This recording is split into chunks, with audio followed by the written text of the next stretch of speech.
Continuing on, I want to look more about this mass flow rate. Okay.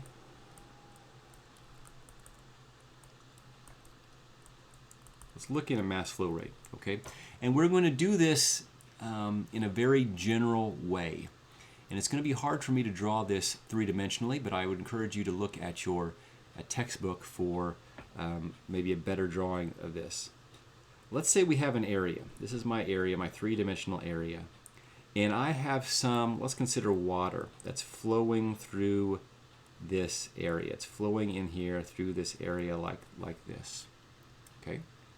And so if we look at this, we have some area, I'm going to call this area dA, some area that is actually, and I should probably make this dA area, that's the area right here that it's flowing through. This is going to be the area this is the dA. Okay? A little bit. Okay, it's flowing through that area dA. That's my dA that's flowing through. Okay? And it has some velocity. Here's going to be my velocity v going in here, and we can put, there's going to be a velocity normal to the page and then a velocity tangential to that page. Okay, normal and tangential.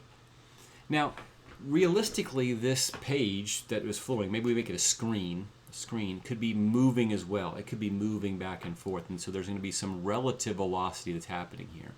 And when you're in fluid mechanics, you're going to be dealing a lot with relative velocities of things that are moving. Maybe you have an airplane that's moving and the jet is coming, the combustion products from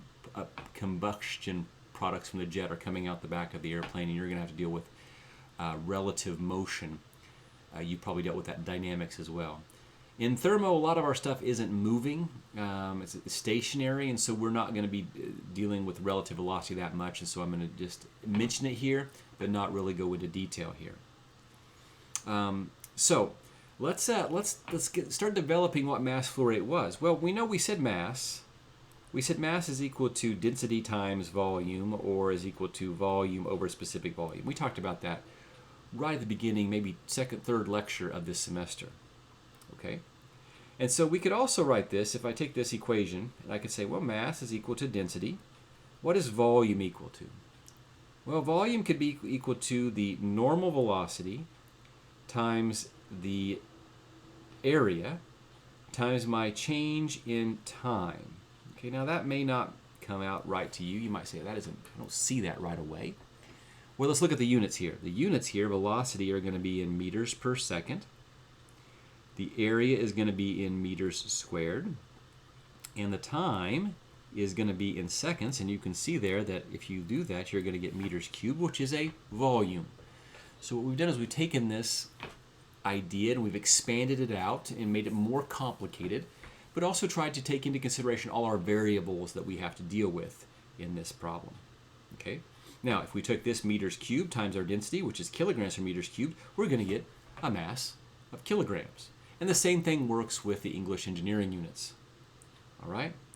So, now that we have this equation, we have our mass is equal to rho v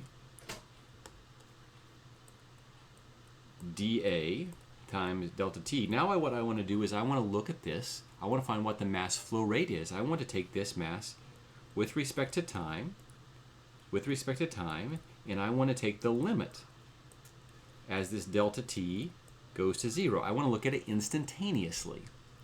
Okay, so immediately what happens is this goes away, these two things go away, and I find that my m dot is equal to rho times my normal velocity times my dA. Okay? Now, this is the very general way to look at it. If I wanted to find out what my mass flow rate is, I would have to take the integral over the entire area of rho times the normal velocity times that area. I would have to see at every one of these spots up here, if I go look here, every one of these little spots, I have to add them all up. What is the density of water going through that? What's the normal velocity of water going through that spot? What's that area that's applying to it? Add them all up into an integral to find out what our mass flow rate is. Just like before, when I wanted to find out what my mass was, I would have to add up all the different densities and take it times all the different volumes all around. Okay, that's what we'd have to do to get that most general thing. Okay. So, what we could do here is we could say, well, you know what? We are not going to deal with this so often this way, in this general form. We can simplify it. And we're going to make some simplifications here. We're going to talk about one-dimensional flow.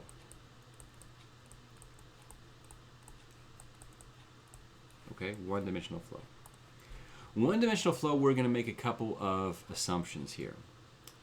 And the first assumption is that the properties are uniform with position. Okay? We're going to say, you know what, these properties are always going to be uniform. I'm not going to worry about the density changing. I'm going to say the density is going to be constant. Okay?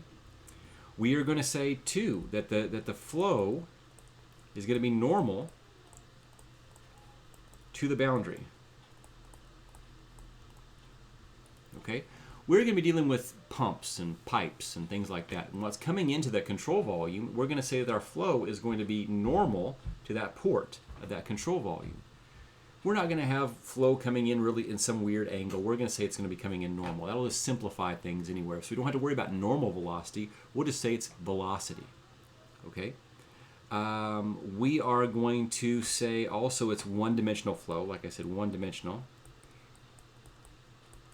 And what does that mean? Well, inside of a pipe, if we're really looking at a pipe, so let's make this a pipe here. Flow actually is going to go through a pipe kind of like this. Okay, it's going to be most in the maximum in the center, and near the edges it's going to be slower. There's something called a no-slip condition near the surface of the pipe. We are going to say, you know what, that's complicated. What I'm going to do is I'm just going to assume that, you know, that half of this is about the average, and assume that the flow is coming in through there one-dimensionally, not two-dimensionally, just one-dimensionally. It's coming through there as a constant flow coming through there. Okay, and we're going to also assume that the area that we're looking at is going to be, you know, it's going to be a rigid pipe. Okay, when we do that, and we look at this equation down here, when we do that, density is constant, velocity is all normal. Don't have to worry about it. We're going to get that the m dot is just going to equal to rho a v. Rho a v is what mass flow rate is. And so that's what we'll look at in this class, that if we want to calculate m dot, it's just density times a times v, or we can say that m dot is equal to av all over specific volume. Okay, that's two ways to look at this. Okay, and so we're going to assume 1D flow, and so we're going to assume that these two equations are going to be what are going to lead us down our paths. Now, you may also be thinking, well, Dr. Wanklyn, there's something more important, more detailed to this that we could talk about. It's called Reynolds transport theorem, and we could go into the more general form, and I did skip over that in my notes here today.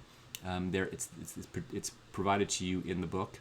I encourage you to read that, but you're going to talk about Reynolds transport theorem more in fluid mechanics, and it's a more detailed, more general way of looking at these flows, when we in thermo just need to look at this more simple way of going about things. In Thermo 1 and Thermo 2, maybe in a graduate level thermodynamics class, you would be dealing with the bigger, the more general equation.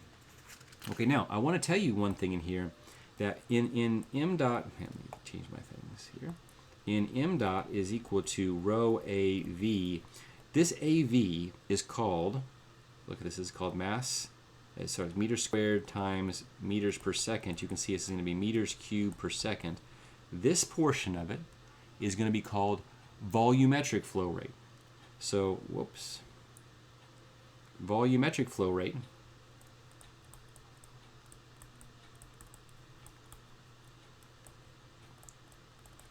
is equal to AAV. That's what volumetric flow rate is. And so that's going to be cubic meters per second, or cubic feet per second. And we are going to define this as, I'm going to call this as V dot.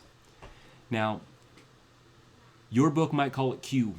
I don't like that it calls it Q because we use Q for heat, but fluids books often use volumetric flow rate and call it Q. So we can also, or we can call this Q. But I am going to try to stay with this way of talking about it so we don't get confused with heat transfer. Okay, so that's important for us to look at for volumetric flow rate. That's really all the lecture material I have for this mass flow rate material. We're going to do an example problem next. And but I want you to understand one thing before I get to that example problem. It's this. Mass flow rate is conserved. M dot in is equal to M dot out. Okay, M dot in is equal to M dot out. Volumetric flow rate in is not equal volumetric flow rate out. Okay, sometimes students think, it says to me that 300 cubic feet per minute of air come in the room.